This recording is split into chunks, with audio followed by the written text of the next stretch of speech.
Vamos ver então, tópico 1, homens especiais para serviços especiais. Isso aí está no capítulo 31, está no versículo 1, 2 e 6. Vamos ver. Subtópico 1, Bezalel e Aholiabe chamados por Deus. Subtópico 2, a prerrogativa de Deus. Subtópico 3, a pluralidade do serviço cristão.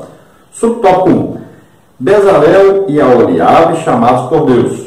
Está em Êxodo 31, 2 e 6. Na lição passada, vimos que o tabernáculo devia ser construído, bem como suas peças habilidosamente talhadas. Para executar esta obra, Deus chamou Bezalel e Aholiabe. O primeiro era da tribo de Judá, o segundo da tribo de Dan. Êxodo 31, 2 e 6. Ambos foram capacitados pelo Espírito de Deus a fim de trabalhar em toda sorte de obra em ouro, prata, bronze e madeira. Então veja aí o nome Bezalel ou Bezaleel. Você vê aí como é que se escreve em hebraico, lá no Antigo Testamento, nós estamos falando, né? O que significa o nome Bezalel? Significa a sombra, isto é, proteção de Deus. Então, debaixo da proteção de Deus. Ele é filho de Uri, neto de Ur, um artesão de Judá hábil em todas as obras de metal, madeira e pedra, e um dos arquitetos do tabernáculo. Então, foi Bezalel, da tribo de Judá. Então, nós vamos ver aí, Bezalel foi chamado e capacitado, foi cheio do Espírito Santo. Aholiabe não foi cheio do Espírito Santo. Vamos ver, então, a situação aí, Bezalel. De que foi cheio, então, Bezalel? Olha, enchido do Espírito de Deus, de sabedoria, de entendimento, de ciência em todo o artifício. Então, veja só aí, bem diferente, olha, encheu de várias coisas. Então, Bezalel foi cheio aí de 4 coisas diferentes. Está bem claro aí. Sendo a principal, cheio do Espírito Santo. Para que Bezalel foi cheio de tudo isso? Então, para inventar invenções e trabalhar em ouro, em prata, em cobre, e em lavramento de pedras para engastar, e em artifício de madeira, para trabalhar em todo o lavor, ou seja, trabalho para que qualquer trabalho que fosse necessário. Então, tudo que fosse necessário, Bezalel estaria capacitado, então, para fazer. Agora vamos ver Aholiabe. Olha, existiam outros auxiliares, viu? A Bíblia cita outros aí, não foram só os dois, mas os principais são esses dois. Então, Bezalel o principal, seu auxiliar, Aholiabe. Vamos ver Aholiabe, então. O que foi dado, então, a Aholiabe? Tenho dado sabedoria ao coração de todo aquele que é sábio de coração, para que façam tudo o que tenho ordenado. Não diz que Aholiabe foi cheio do Espírito de Deus, de entendimento e da ciência em todo artifício.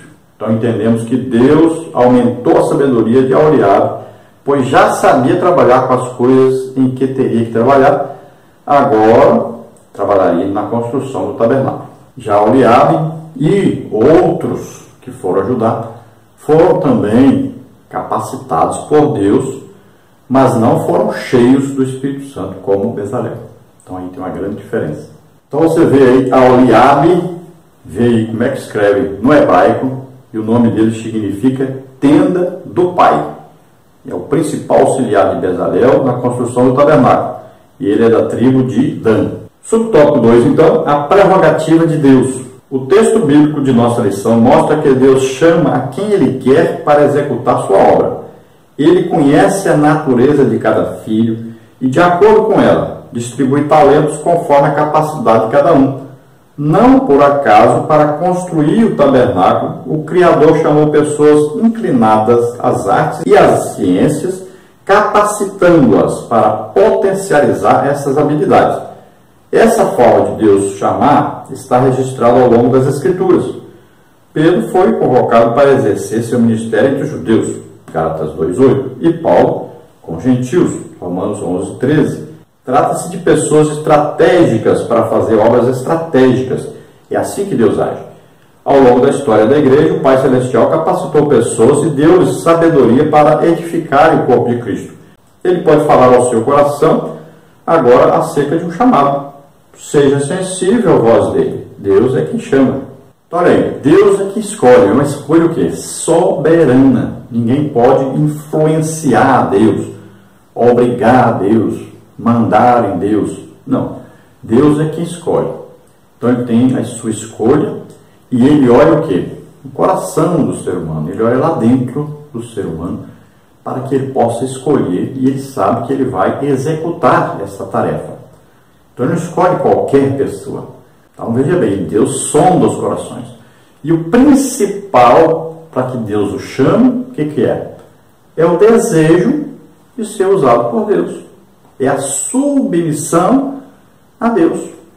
Deus não vai chamar ninguém que não quer de jeito nenhum ser usado. Apesar da pessoa, quando Deus chama, a pessoa já logo sente o peso, já diz, chama outro. Senhor, não dá para chamar fulano, eu não tenho capacidade para isso. Então a pessoa sente incapaz. E isso é bom. Deus agrada-se disso. Quando você sabe que não pode, que não sabe, que não tem tempo. Deus se agrada.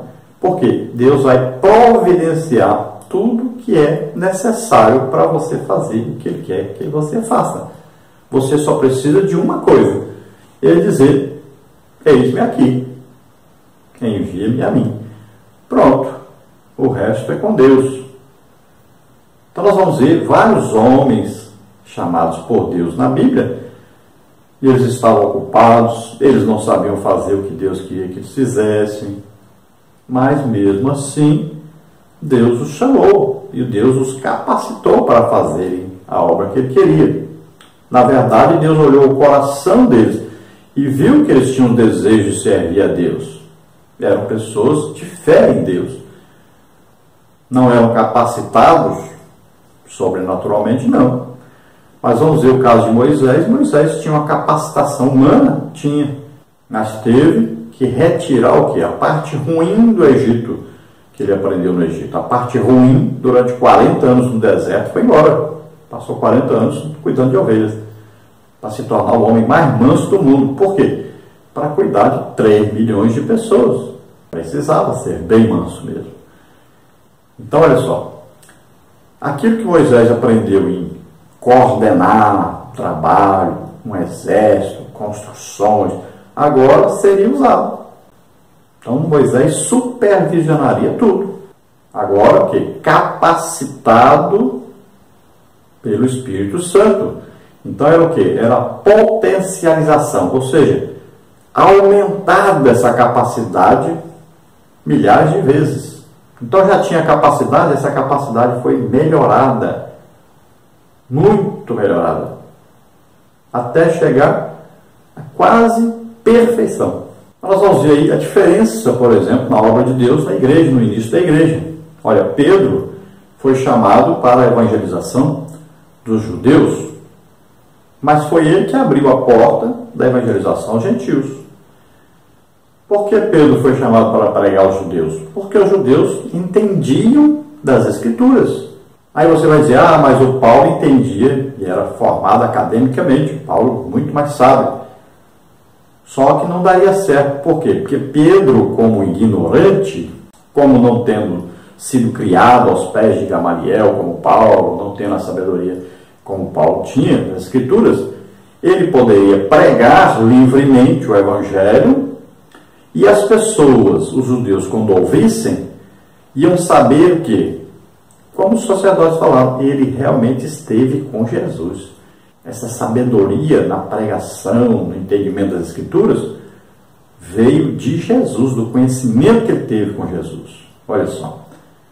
Então, eles mesmos testificavam de que Pedro aprendeu com Jesus.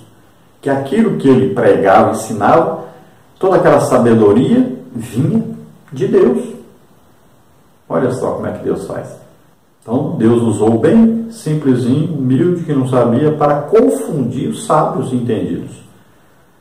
Agora, Paulo foi chamado para pregar aos judeus primeiro, veja só, pregou aos judeus, depois começou a pregar aos gentios e foi enviado aos gentios.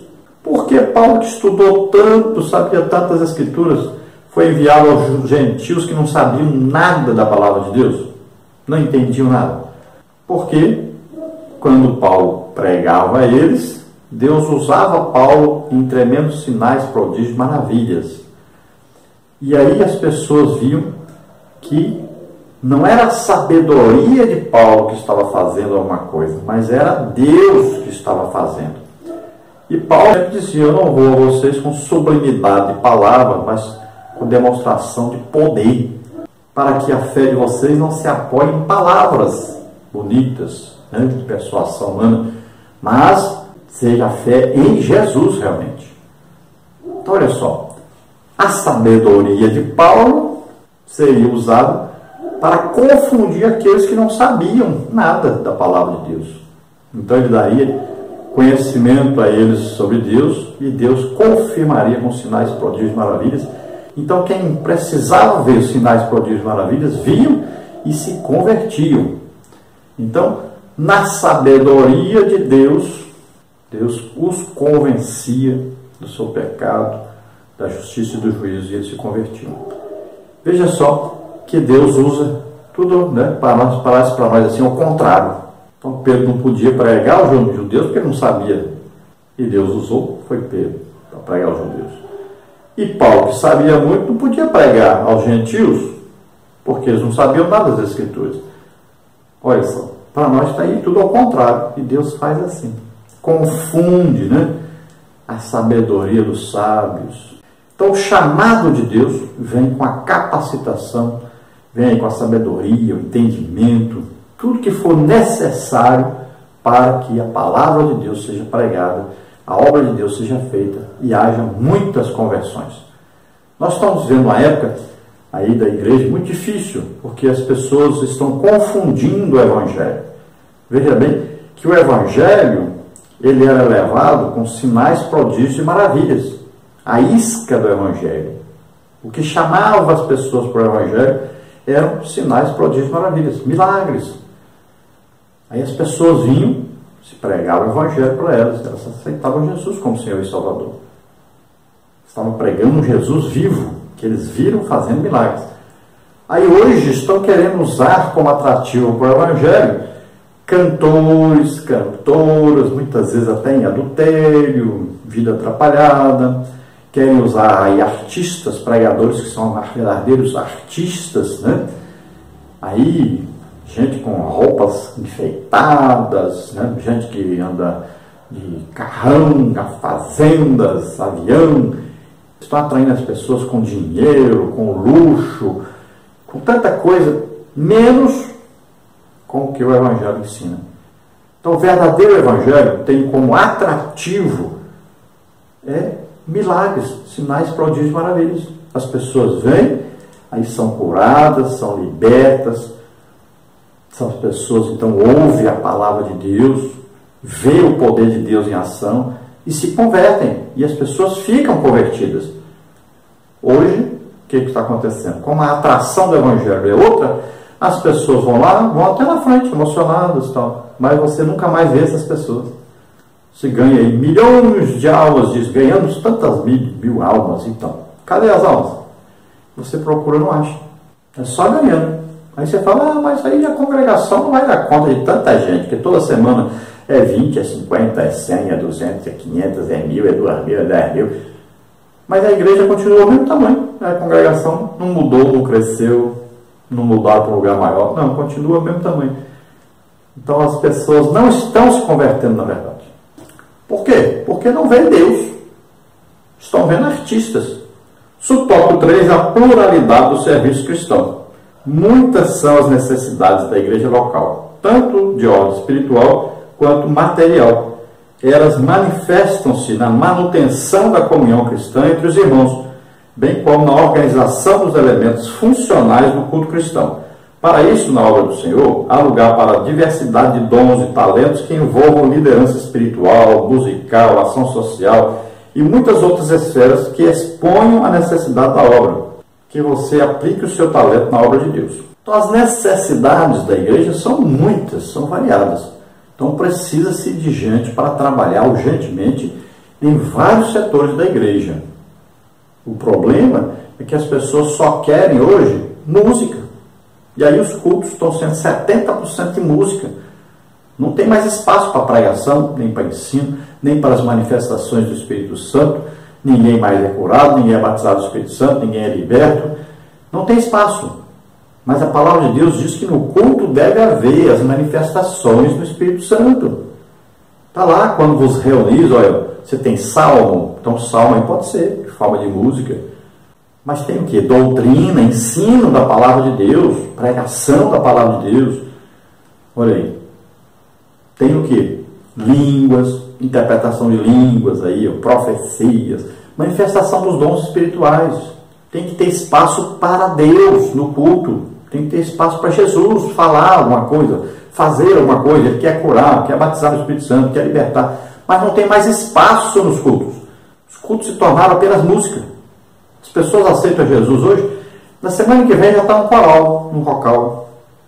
Aí você pergunta, e a evangelização? Ninguém vai para a evangelização. Ninguém mais ora. Ninguém mais estuda a Bíblia. Escola Bíblica Dominical, cada dia está diminuindo o número das pessoas. Cada dia. Impressionante. Ciclo de oração, cada dia cai mais. Igrejas grandes, cidades grandes, ciclo de oração um dia por semana. Oração está sumindo da igreja. Aí você vai na Escola Bíblica Dominical, igrejas com 500 pessoas, 1000 pessoas, você acha lá 100 pessoas na escola. Então uma coisa está ficando difícil e nós temos que melhorar, temos que mudar isso. E sabe quem é que tem que mudar para dar exemplo? Os líderes precisam mudar.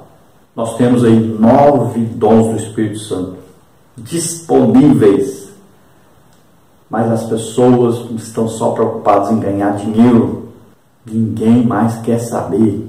Batismo do Espírito Santo, a metade do povo sem ser batizado já na igreja. Isso é um absurdo. Então temos que valorizar mais as coisas espirituais.